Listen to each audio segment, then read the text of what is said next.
Hi everyone, I'm Craig Houston, I'm the lead writer at Treyarch. As we prepare to move into Season 6 and the finale of the Black Ops Cold War zombie story, we thought it might be nice to take a little look back at where we've come from and learn how we got to where we are now.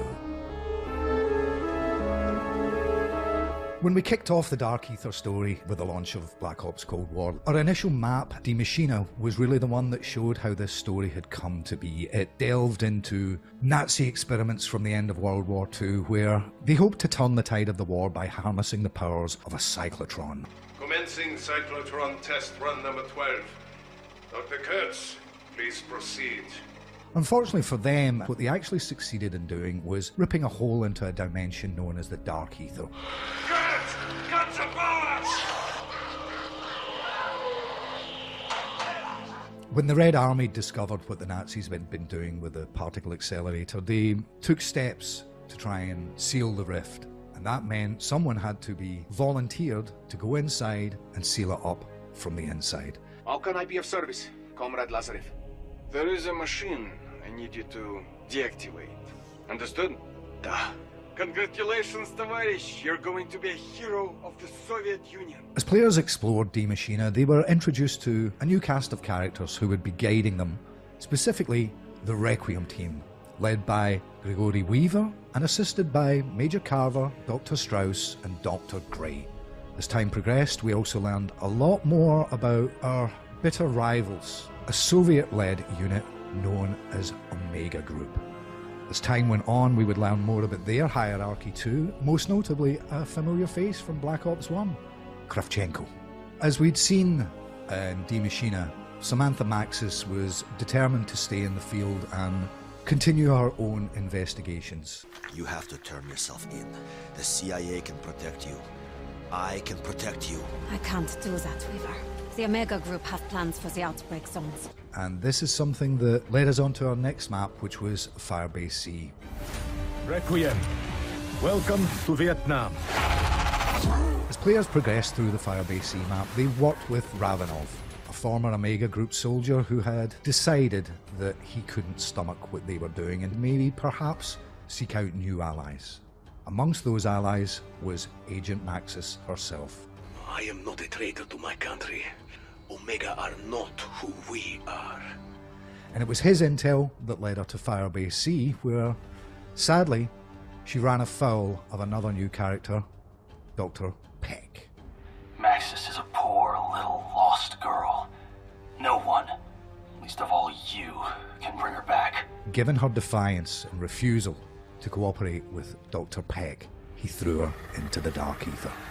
No one is coming for you because no one cares about you. From dust you are, and to dust you will return. Don't know how long I've been waiting for an answer, but I am here, and I have been waiting for a long time.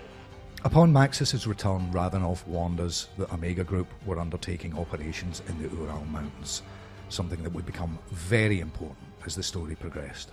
We were also introduced to Omega Group's leader, Kravchenko, who was not at all pleased with Peck's failure. Nor was another senior member of Omega staff, Valentina. So, as we took our operations to the Ural Mountains, we introduced a brand new mode for zombies, which was Outbreak. The game kind of opened up in a way that isn't always possible with round-based maps. Narratively, Outbreak was a lot of fun because this was the first time really that Requiem had gone on the offensive. They undertook Operation Threshold, a series of experiments led by the different members of the Requiem cast with their own specialities to understand the Dark Ether, understand the enemy, and to obviously gain an upper hand against Omega. Requiem began to get more communications from Ravenov. Essentially, Ravenov and Maxis were going behind Weaver's back.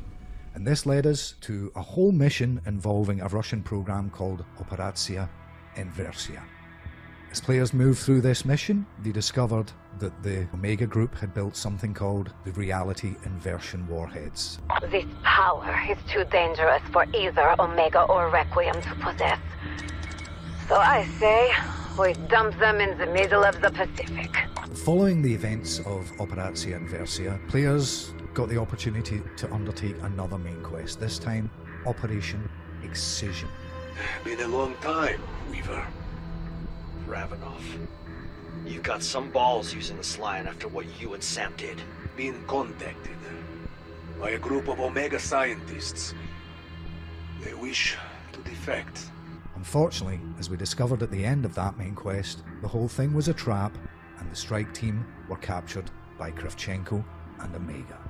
To lure Requiem's so-called elite strike team into a trap. Fortunately, crushing helicopters is easy. Requiem belongs to me now. After the players had worked with Ravenoff and Maxis in Operatia Inversia, we learned that Maxis has got herself in a little bit of trouble, going behind Weaver's back, but perhaps more importantly, going behind the Director's back. Hey! Take your hands off me! You're to undergo some additional testing. Why are you doing this? Orders from the Director.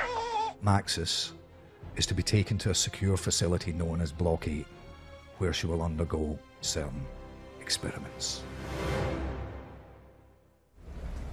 Following the disaster that was Operation Excision and the subsequent capture by Omega Group of the strike team, we moved to Mauer der Toten. And this time we're going to be working under the command of Omega Group themselves. I have work for them in Berlin. A certain member of our organization has gone to ground recently. I'm sure you've noticed their absence. I believe they are scheming against us. Valentina has actually been seeking to enact a plan that is laying dormant from the end of World War II, which was to return a long-forgotten Nazi army who have essentially been housed in the Dark Ether for decades. Someone had to free their army. My father chose me to complete that mission. No! It is not possible! After defeating Valentina and her Nazi army, players escape with help from a rather unexpected source. A portal opens that allows them to teleport right back to Requiem HQ, and it becomes clear that Samantha Maxis is growing in power.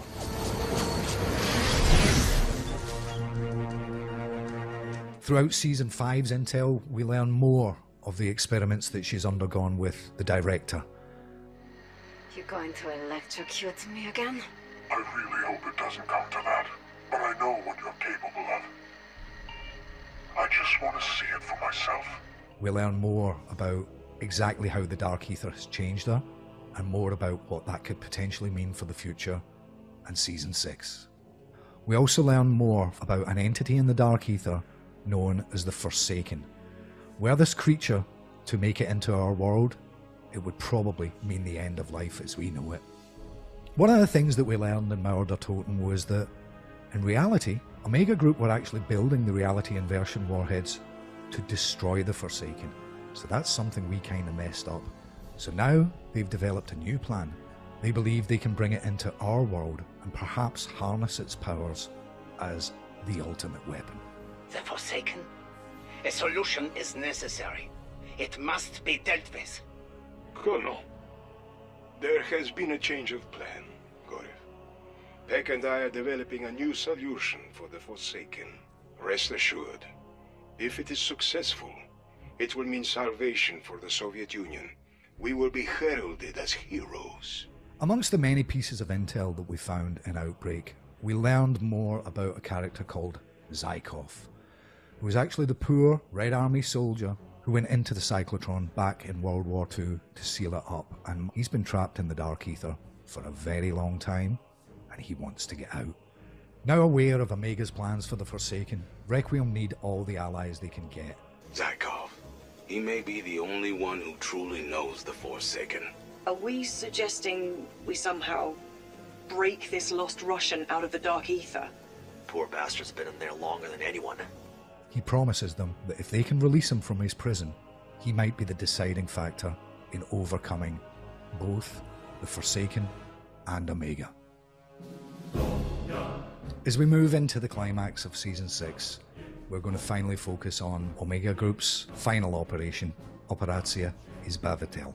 This map takes place in a facsimile of an American town, something that the Soviets and Omega Group have been using for many years for training purposes.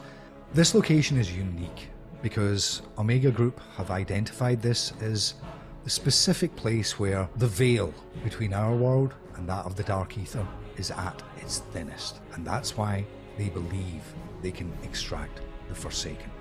Well, this final ground-based zombies map represents the climax of the Black Ops Cold War zombie story. It's not the end of the Dark Ether story.